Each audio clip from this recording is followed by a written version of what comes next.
नमस्कार। प्रेरणा दर्पण साहित्यिक एवं सांस्कृतिक मंच के इंद्रधनुष कार्यक्रम में मैं मंच की अध्यक्ष डॉक्टर कीर्ति काले आप सभी का हार्दिक स्वागत करती हूं, अभिनंदन करती हूं। इंद्रधनुष के इस एपिसोड में हम इंद्रधनुष के 7 रंगों की तरह से कविता की 7 विधाओं का प्रतिनिधित्व आपके लिए लेकर आए हैं। कविता अपनी विविधता में बहुत सुंदरता लिए हुए होती है। माहिया है, दोहा है, गीत है, गजल है, मुक्त छंद है, मुक्तक है, घनाक्षरी है। इतनी सारी विविधताओं को अपने आप में समेटकर कविता और सुंदर हो जाती है। तो आइए सबसे पहली विधा को मैं आमंत्रित करती हूँ। माहिया एक ऐसा छंद है, पंजाब की मिट्टी से उपजा हुआ ये छंद है। बहुत छोटे मीटर का, 3 पंक्तियों का, 12 मात्राओं का ये छंद है और इसमें जो सुगंध है, जो खुशबू है, वो लोकगीतों की सुगंध है। नोक झोंक के माध्यम से या उत्तर प्रश्न और उत्तर के माध्यम से ये माहिए अधिक प्रसिद्ध हुए हैं। फिल्मों में भी बहुत सारे माहिए के रूप में गीत प्रसिद्ध हुए हैं, लोकप्रिय हुए हैं। डॉक्टर दमयंती शर्मा जी को माहिया लिखने में, कहने में और सुनाने में महारत हासिल है। मैं उन्हें आमंत्रित करती हूँ अपने इस पटल पर, इस इंद्रधनुष कार्यक्रम में इसकी शुरुआत करने के लिए। डॉक्टर दमयंती शर्मा जी अपने माहियों के साथ आपके बीच उपस्थित हैं, स्वागत कीजिएगा। नमस्कार। आदरणीय डॉक्टर कीर्ति काले जी द्वारा संस्थापित प्रेरणा दर्पण साहित्यिक संस्था के इंद्रधनुष कार्यक्रम में मैं डॉक्टर दमयंती शर्मा दीपा आप सबके समक्ष कुछ माहिया प्रस्तुत करूंगी। तो एक सैनिक घर से दूर है, तो उनकी पत्नी क्या कहती हैं सुनिएगा। काले मेघा छाए दिल ने दस्तक दी, पर तुम ही नहीं आए। और सैनिक कहते हैं कि मोटर को मोड़ दिया, दिल तो एक ही था, सरहद पर छोड़ दिया। और बहन कहती है कि सीमाओं पर जाना, डोरी हाथों में, राखी पर घर आना। और पिता कहते हैं एक सीख सिखानी है, गोली खाओ तो सीने पर खानी है। और माँ कहती है कि तुम मत याद करो हमको, मत याद करो हमको, विजय पताका ले, सूरज बनकर चमको। और सैनिक जी जान से लड़ता हुआ वीर गति को प्राप्त होने से पहले क्या कहता है। माँ वचन निभाऊंगा, माँ वचन निभाऊंगा, लिपट तिरंगे में, घर वापिस आऊंगा, कि लिपट तिरंगे में, घर वापिस आऊंगा। तो धन्यवाद, नमस्कार। बहुत बहुत धन्यवाद डॉक्टर दमयंती जी। आपने अपनी माहियों के माध्यम से भाव विभोर कर दिया।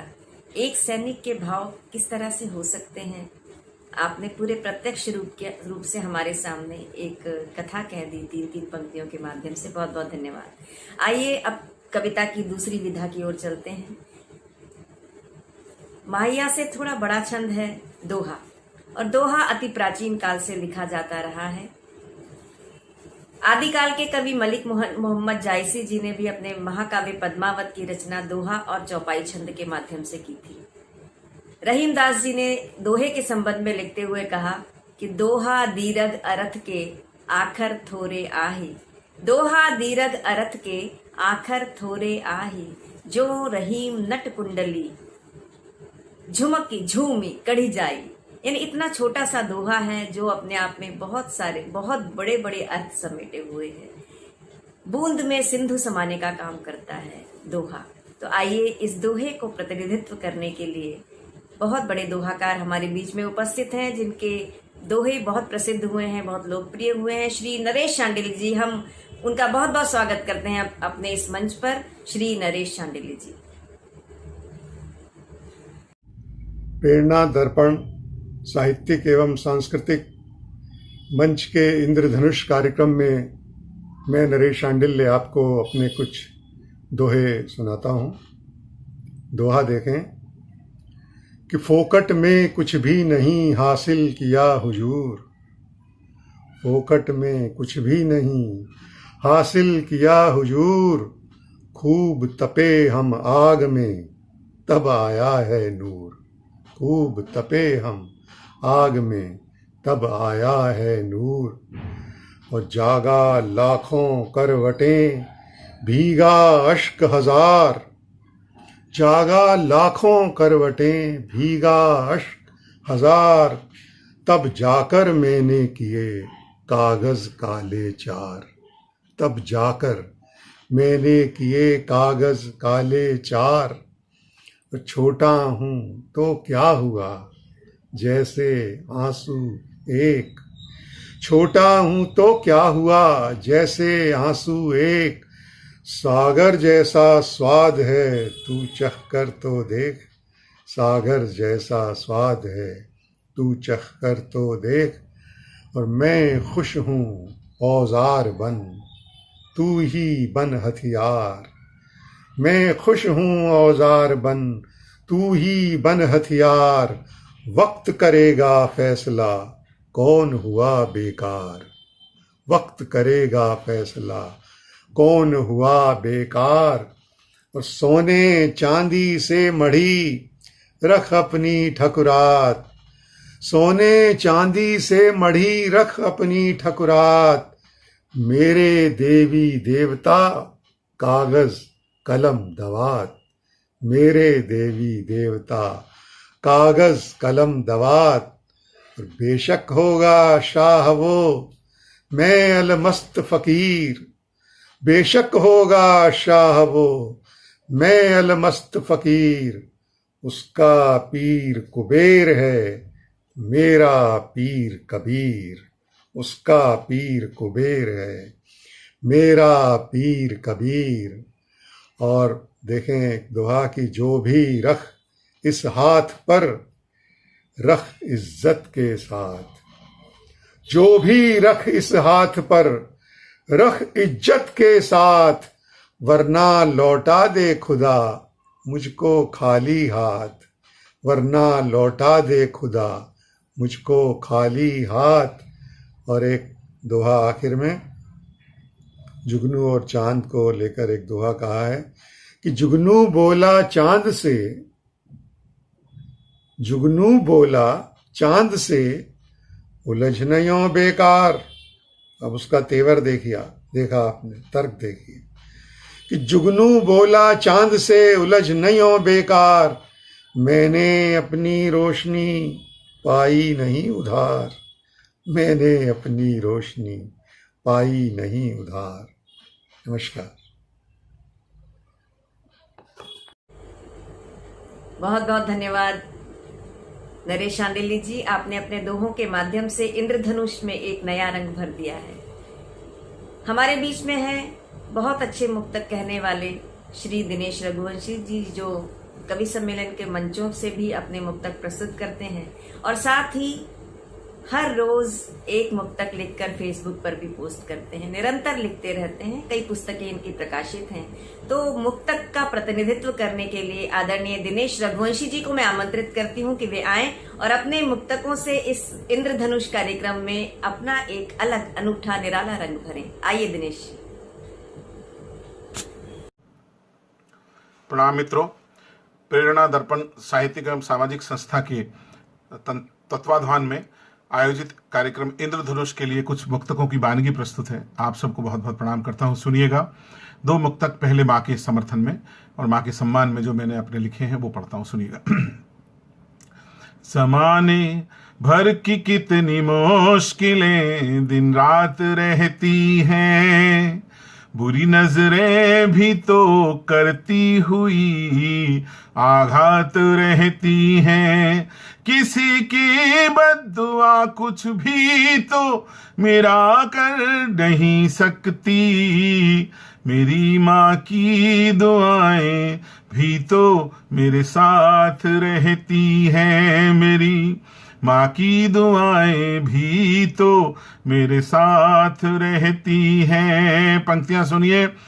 भरे घर में तेरी आहट कहीं मिलती नहीं अम्मा, तेरे हाथों की नरमाहट कहीं मिलती नहीं अम्मा, मैं तन पर लादे फिरता हूँ दुशाले रेशमी, लेकिन तेरी गोदी सी गर्माहट कहीं मिलती नहीं अम्मा। एक खास मुक्तक सुनिए। हमारे वास्ते सपना सलोना बन गई अम्मा, हमारे वास्ते सपना सलोना बन गई अम्मा, जमी पर लेट कर अक्सर बिछोना बन गई अम्मा, रुला देती है अक्सर याद उन बचपन के मेलों की, खिलौने दे न पाई तो खिलौना बन गई अम्मा। एक मुक्तक सुनिए, समसामयिक है, जैसा महसूस किया दुनिया में वो मुक्तक एक पूरा दर्द मैंने एक मुक्तक के माध्यम से समेटने का प्रयास किया। उम्मीद है पसंद आएगा, सुनिएगा। कभी सोचा न था ये जिंदगी यूं जिंदगी होगी, कभी सोचा न था ये जिंदगी यूं जिंदगी होगी, मेरी परछाई तक की मुझसे ऐसी बेरुखी होगी, मेरी परछाई तक की मुझसे ऐसी बेरुखी होगी, मिला उपहार बेटे से पिता ने बस कहा इतना, मिला उपहार बेटे से पिता ने बस कहा इतना, घड़ी मत दे मुझे बेटे समय दे दे खुशी होगी, घड़ी मत दे मुझे बेटे समय दे दे खुशी होगी। और एक आखिरी मुक्तक प्रस्तुत करता हूं, सुनिएगा। सवेरा होने से पहले अंधेरा खूब होता है, सवेरा होने से पहले अंधेरा खूब होता है, मुकद्दर जगता है जगने से पहले खूब सोता है, मुकद्दर जगता है जगने से पहले खूब सोता है, जरा सी एक खुशी मिलती है मगर उस पर ये दिल हंसता है तो हंसने से पहले खूब रोता है, ये दिल हंसता है तो हंसने से पहले खूब रोता है। बहुत बहुत धन्यवाद, प्रणाम। बहुत बहुत धन्यवाद श्री दिनेश रघुवंशी जी। आपने अपने मुक्तकों के माध्यम से पूरे जीवन की कहानी यहाँ पर उपस्थित कर दी। आइए मुक्तकों के बाद कविता के एक अनूठे छंद से जोड़ती हूँ जो इंद्रधनुष के रंगों में एक नई ताजगी भरेगा। ये छंद है घनाक्षरी छंद। घनाक्षरी छंद इतना मन को हर लेने वाला छंद है कि इसलिए ही इसे मनहरण छंद भी कहा जाता है। 8 पंक्तियों का और 16 चरणों का ये इतना सुंदर, इतना खूबसूरत छंद है कि जहां पर भी सुनाया जाता है, जहां पर भी पढ़ा जाता है, सच में एक अनूठी आभा बिखेर देता है। इस छंद को प्रस्तुत करने के लिए मैं आग्रह करती हूँ हिंदी के बहुत बड़े रचनाकार मंचों के बहुत लोकप्रिय कवि डॉक्टर प्रवीण शुक्ल जी को कि वे आए और घनाक्षरियों के माध्यम से इस कार्यक्रम को और अधिक उजला बना दें। आइए डॉक्टर प्रवीण शुक्ल जी। मित्रों नमस्कार, मैं डॉक्टर प्रवीण शुक्ल आपको प्रणाम करता हूं और प्रेरणा दर्पण के इस साहित्यिक अनुष्ठान जिसका नाम इंद्रधनुष है उसमें आप सबका स्वागत करता हूं। एक अनूठी पहल प्रेरणा दर्पण ने की है। मैं भी अपने कुछ हास्यरस के छंद, हास्यरस की कविताएं आपकी सेवा में प्रस्तुत करता हूं। एक ऐसा बच्चा जिससे पूछा अध्यापक ने कि कुछ विशेषताएं बता दीजिए, तो देखिए उसने किस ढंग से विशेषताएं बताई। उससे पूछा कि एमपी की क्या विशेषताएं होनी चाहिए आज के दौर में, तो देखिए बच्चे ने क्या कहा। मैंने इस कविता में निरर्थक शब्दों का सार्थक प्रयोग करने का प्रयास किया है कि एमपी गर होना चाहे हो जाएगा वो गुरुजी, भाषणों में जीव को चलावे जो जी भट्टा। वो शब्द जो निरर्थक शब्द है उनका सार्थक प्रयोग देखिएगा कि एमपी गर होना चाहे हो जाएगा वो गुरुजी, भाषणों में जीव को चलावे जो जी भट्टा। कभी मूछों को मरोड़े कभी दोनों हाथ जोड़े, जरूरी लगे तो ओढ़े सिर पे दुपट्टा, जरूरी लगे तो ओढ़े सिर पे दुपट्टा। ये करूंगा वो करूंगा वादे करता मरूंगा, कि ये करूंगा वो करूंगा सेवा करता मरूंगा। वायदों का लग वादे पूरा पूरा चट्टा, बिना कुछ करे कहे ये किया है वो किया है। थोड़ा थोड़ा हो निकम्मा पूरा हो निखट्टा, थोड़ा थोड़ा हो निकम्मा पूरा हो निखट्टा, थोड़ा थोड़ा हो निकम्मा पूरा हो निखट्टा। गुरुजी ने जब ये उत्तर सुना तो उनकी उत्सुकता बढ़ी और उन्होंने कहा कि बेटे ये बताओ कि मंत्री बनने के लिए क्या योग्यताएं होनी चाहिए। देखिए बच्चे ने क्या कहा कि मंत्रीगर होना चाहे हो जाएगा वो गुरुजी, देखने में देह से लगे जो हट्टा कट्टा। सांवले से मुखड़े पे प्यारी सी सजी हो दाढ़ी थुल थुल, काया पे हो 20 गज लट्ठा। झूठा जो वकील होवे उड़ने में चील होवे, गिद्ध की तरह छीने मार के झपट्टा। लड़ने को लठ होवे बुद्धि से अनठ होवे, 4 दिन में बिठा दे भारत का भट्टा, 4 दिन में बिठा दे भारत का भट्टा। गुरुजी की उत्सुकता और बढ़ी तो उन्होंने कहा बेटे ये बताओ कि सीएम बनने के लिए क्या योग्यताएं होनी चाहिए। देखिए बच्चे ने क्या कहा कि सीएम जो होना चाहे हो जाएगा वो गुरुजी, नोटों का दबा के जिसने रखा हो कट्टा। जो बिकाऊ एमएलए की बोलियां लगाए, रोज पार्टी खरीदने का खेल खूब सट्टा। जिनके पैरों को रात दिन पूजता रहा हो, ओ जिनके पैरों को रात दिन पूजता रहा हो, मौका मिलते ही उनका भी तोड़े गट्टा। बाप सत्तासीन होवे बेटा बुद्धिहीन होवे, तो उल्लू की जगह बैठेगा उल्लू का पट्टा, तो उल्लू की जगह बैठेगा। और उत्सुकता बढ़ी गुरुजी की तो उन्होंने कहा कि पीएम बनने के लिए क्या योग्यताएं होनी चाहिए। तो बच्चे का उत्तर सुनिए कि पीएम जो होना चाहे हो जाएगा वो गुरुजी, सौदों में लेके दलाली नाटे जो नकट्टा। गिर गिट सा जो रोज रंग को बदलता हो, मिश्री सा मीठा हो वह इमली सा खट्टा। साथियों को साथ लेके प्लेन से जो घूमता हो, सारी दुनिया में करे सैर वे सपट्टा। फोकट का धनिया वे पौधी ना समझ कर, जनता को पीस दे जो लेके सिल बट्टा, जनता को पीस दे जो लेके। अंत में गुरुजी ने उस बच्चे के बारे में जो निष्कर्ष निकाला वो सुन लीजिएगा कि उत्तरों को सुनकर गुरुजी ने कहा, प्यारे डाकू छवि राम सिंह की छवि बनेगा तू। आग को उगल कर रात दिन जल कर, रोशनी बिखेरता हुआ रवि बनेगा तू।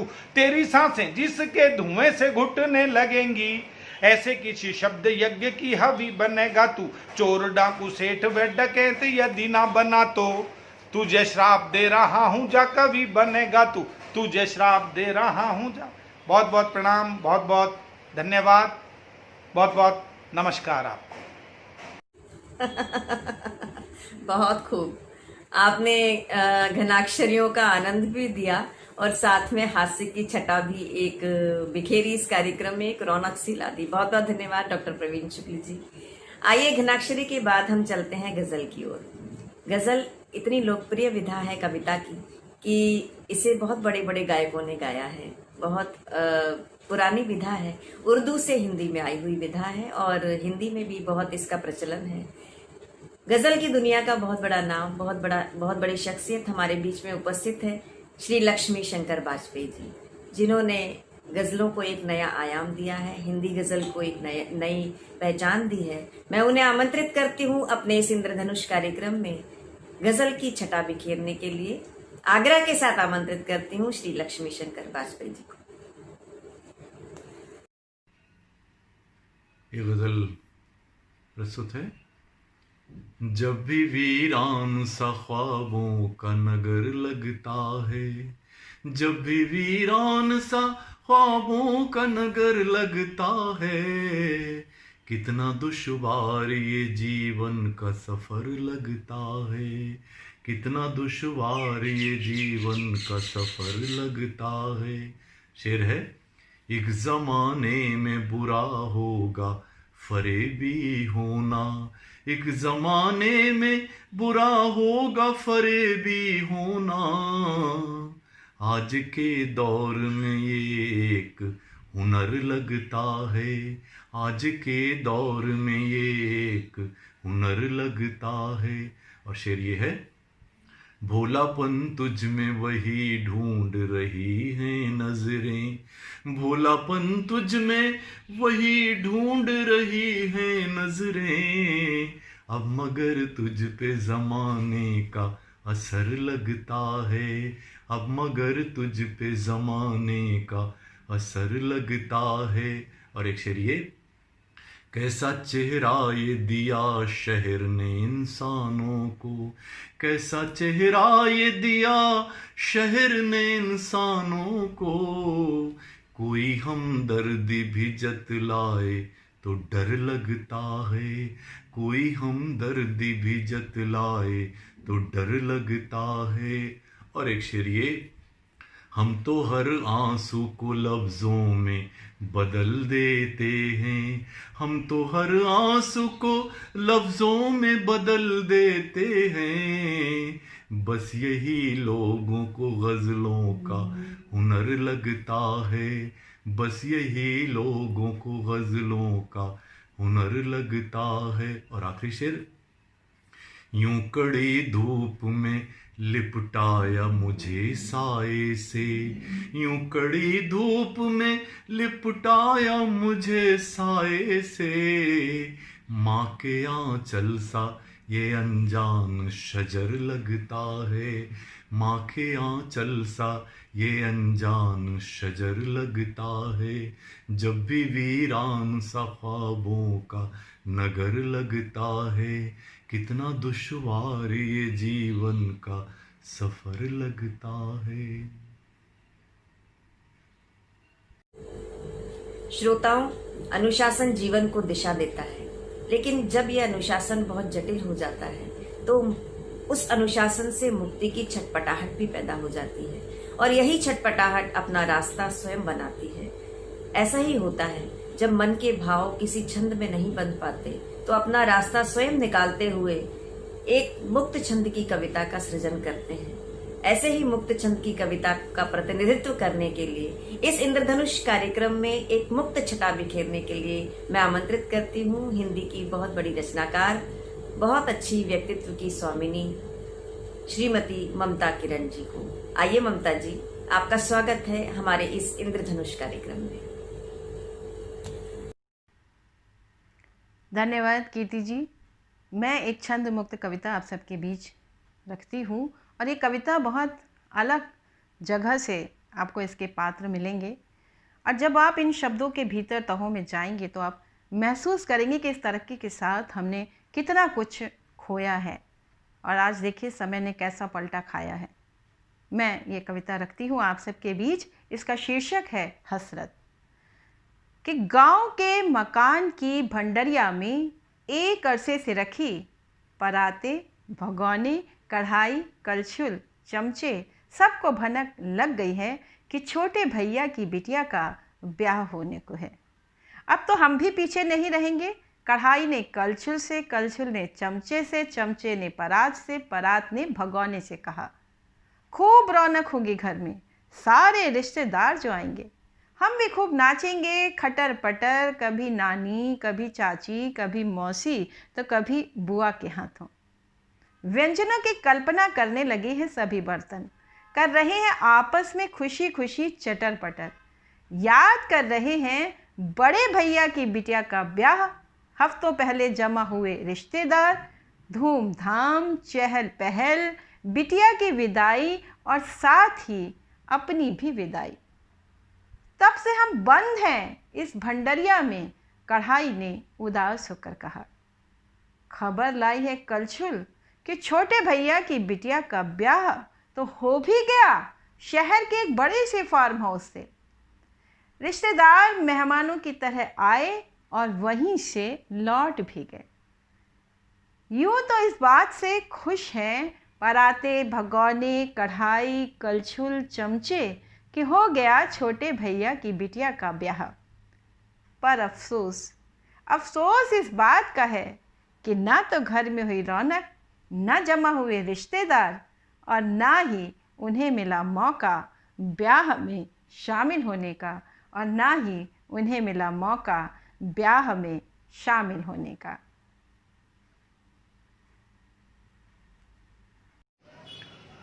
लीजिए मित्रों, आपने बहुत सारे रंगों की कविताएं सुनी और अब इस क्रम को आगे बढ़ाते हुए मैं आमंत्रित करता हूं देश की उस बड़ी कवयित्री को जिन्होंने बहुत सारे रंगों में कविताएं लिखी हैं और इस समय पूरे विश्व में, पूरी दुनिया में जिनकी कविताओं की धूम है, जिनका होना किसी भी कार्यक्रम की सफलता की गारंटी माना जाता है, ऐसी डॉक्टर कीर्ति काले जी जो अब तक इस समारोह का संचालन कर रही थी, मैं उनसे आग्रह करता हूं कि वो भी आएं और अपना काव्य पाठ हमारे सम्मुख प्रस्तुत करें। तो एक बार जरा भरपूर स्वागत कीजिएगा देश की उस महनीय कवित्री का जिनका नाम है डॉक्टर कीर्ति काले। श्रोताओं, जब से मनुष्य का जन्म हुआ है तब से उसने गाना सीख लिया है और वही गाना उसकी सांसों के साथ हृदय में धड़कता है। एक गीत में प्रस्तुत करती हूँ, सुनिएगा। कि क्षमा कर दो मेरे सारे अपराध, क्षमा कर दो मेरे सारे अपराध, आपाधापी ने अपनों का साथ छुड़ाया होगा, जाने अनजाने कितनों का हृदय दुखाया होगा। मैं निश्चिंत रहूं इस खातिर जाने किस किसने कैसी कैसी चिंताओं का बोझ उठाया होगा, कैसी कैसी चिंताओं का बोझ उठाया होगा। बाधाएं अपनाई मेरी गति रखने निर्बाध, क्षमा कर दो मेरे सारे अपराध। स्वयं रही अज्ञानी दुनिया भर को ज्ञान दिया, स्वयं रही अज्ञानी दुनिया भर को ज्ञान दिया, स्वयं रही अज्ञानी दुनिया भर को ज्ञान दिया। ध्यान न देने वाली बातों पर ही ध्यान दिया, भाव जगत के इतने बड़े महासागर को जीकर, भाव जगत के इतने बड़े महासागर को जीकर, बूंद बराबर गीतों का ही तो अवदान दिया। और भूलें अगणित हैं गिनवाती होती यदि एकाध, क्षमा कर दो मेरे सारे अपराध। और आंचल छोटा रहा दिया देने वाले ने इतना, आंचल छोटा रहा दिया देने वाले ने इतना, मुड़कर देखूं तो लगता है जैसे सुंदर सपना, आशीर्वाद फले सबके इसलिए यहाँ तक पहुंची, था सामर्थ्य कहाँ सोने का कुंदन जितना तपना, अभी तलक सब साध लिया, अभी तलक सब साध लिया, आगे भी लेना साथ, क्षमा कर दो मेरे सारे अपराध, क्षमा कर दो मेरे सारे अपराध। आज इंद्रधनुष में बस इतना ही। मुझे आशा ही नहीं पूर्ण विश्वास है कि आपको आज का एपिसोड बहुत पसंद आया होगा। मैं धन्यवाद देती हूँ इस एपिसोड में उपस्थित श्री नरेश शांडिल्य जी को, दमयंती शर्मा जी को, दिनेश रघुवंशी जी को, डॉक्टर प्रवीण शुक्ल जी को, श्री लक्ष्मी शंकर वाजपेयी जी और ममता किरण जी को कि इन्होंने आकर हमारे इस इंद्रधनुष कार्यक्रम में अपने रंग भरे। बहुत बहुत धन्यवाद। नमस्कार।